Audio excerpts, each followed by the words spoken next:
Hello mga karekrod! May magandang balita ako para sa inyo. Naipasa na sa Kongreso ang OFW Hospital Bill para sa third reading sa Kongreso. Iaakit na rin ito sa Senado para sa counterpart bill ni Senator Bongo. Kaya kung ikaw ay isang OFW na nasa Pilipinas na at nangangailangan ng tulong medikal at sa kalusugan, panoorin lamang ang kabuuan ng bidyong ito. Sa bidyong ito ay pag-uusapan natin ng mga sumusunod. Ano ang OFW Hospital Bill? Sino ang makakabenepisyo nito? Mga benepisyo ng OFW Hospital Bill. Mga kontrobersyal sa bill at OFW Hospital sa Pampanga. At current status ng OFW Hospital Bill at mga suggestion para sa improvements ng bill.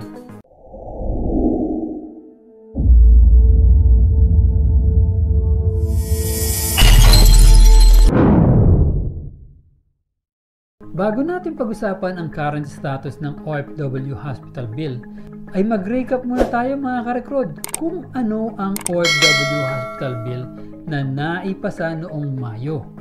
Ano ang House Bill number 8325 o OFW Hospital Bill?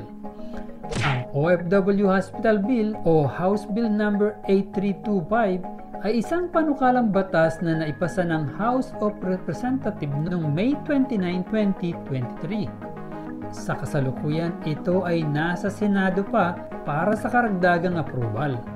Naitatag nito ang OFW Hospital sa San Fernando City, Pampanga. Ang hospital ay inilagay sa ilalim ng direktang pangangasiwa at kontrol ng Department of Migrant Workers, DMW.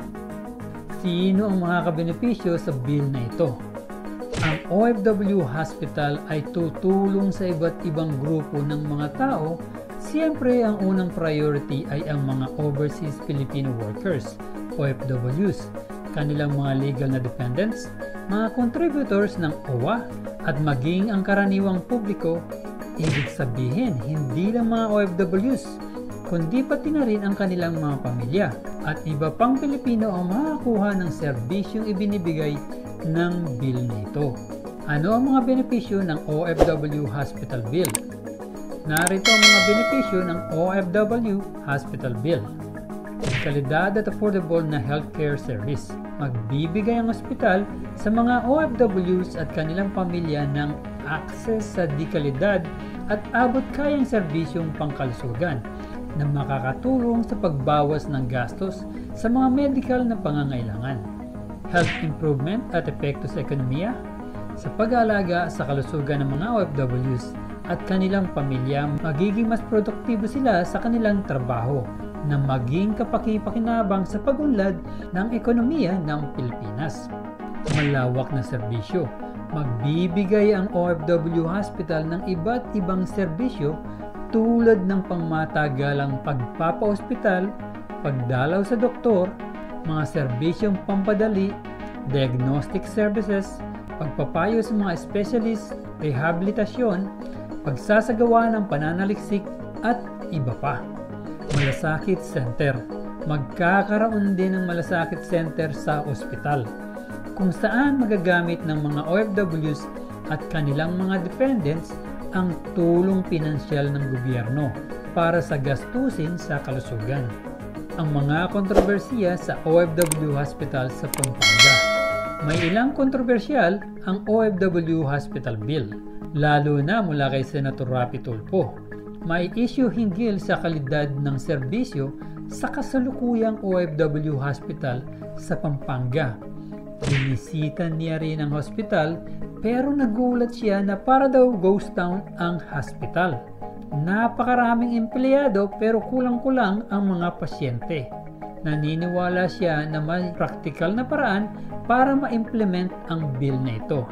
Hindi lahat ng OFW ay makakapunta sa OFW Hospital na nakalocate sa Pampanga.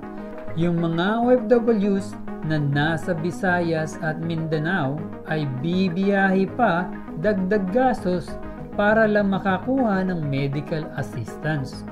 May iba ring opinyon na sadyang discriminatory daw ang bill na ito dahil bakit may special treatment ang mga OFW.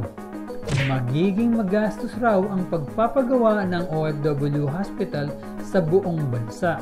Ayon sa DOH, may existing service na para sa mga OFW kaya dodoble na ang gastos kung magtatayo pa ng hospital para lamang sa OFW.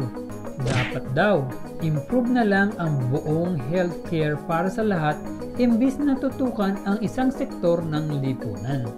Ang current status ng OFW Hospital Bill at mga sarjan para sa improvements ng bill. Naipasa na para sa third hearing sa Kongreso ang OFW Hospital Bill at iakyat na rin sa Senado ang bill na ito para sa counterpart ni Senator Bongo. Kaya asahan na ang bill ay magiging ganap na batas sa loob ng taon na to o di kaya sa katapusan ng taon. Narito naman ang mga suggestion na nakolekta ko sa pagre-research para sa bill na ito. Sa ngayon, nakikipag-ugnayan si Senator Rapi Tulfo kina Senator Revilla at Senator Villanueva dahil may idea sila kung saan imbis magtayo ng hospital sa lahat ng rehiyon sa Pilipinas ay popondohan na lamang ang mga existing hospital at lalagyan ng dedicated area o wing ang mga OFW o kaya'y clinic para matagunan ang mga medical needs ng mga OFW at ang kanilang dependents. Sabi rin ni Senator Tulfo na kailangan may assistance sa ahensya ng DMW para sila ang mag-screen sa mga applicants kung sila ay qualified sa mga benepisyo sa OFW bill. Dapat rin daw na may gabay mula sa DOH na mag-employ sila ng mga qualified medical practitioners, doctors, nurse at staff para makasiguradong makakatanggap ang mga OFW ng dekalidad na serbisyo. Po mga ka-recruit, sana ay naging gabay ninyo ang video ito tungkol sa mga bagong update sa OFW Hospital. Sana ay maaprubahan agad ang bagong hospital bill upang lalong mapaganda ang serbisyo na matatanggap ng ating mga bagong bayani, pati ang kanilang mga dependents. Sana ay maaprubahan at magkaroon na lang ng area or annex para sa mga OFW sa bawat hospital upang hindi na bumiyahe ang mga kababayan nating OFW at kanilang dependents sa OFW Hospital sa Pampanga. Sa video ito ay pinag-usapan natin ang mga sumusunod. Ano ang OFW Hospital Bill? Sino ang makakabenepisyo nito? Mga benepisyo ng OFW Hospital Bill, ang mga kontrobersyal sa bill at OFW Hospital sa Pampanga, current status ng OFW Hospital Bill, at mga suggestion para sa improvements ng bill. Sana ay may panibago kayong natutunan. Please, abangan ang aming mga susunod pang mga video at sigurado mag-enjoy kayo at marami kayong matututunan. At kung may mga katanungan tungkol sa ating napag-usapan, huwag po kayong mag-alangan na ilagay ang inyong mga katanungan sa comments section upang mabigyan po namin kayo ng kasagutan. Please like, share, subscribe at hit ang notification bell pati ang all para lagi kang updated sa aming mga bagong videos. Muli, palagi niyong tatandaan na dito sa Recruit, prioridad namin ang iyong kaalaman tungo sa inyong kaunlaran. Paalam, kabayan!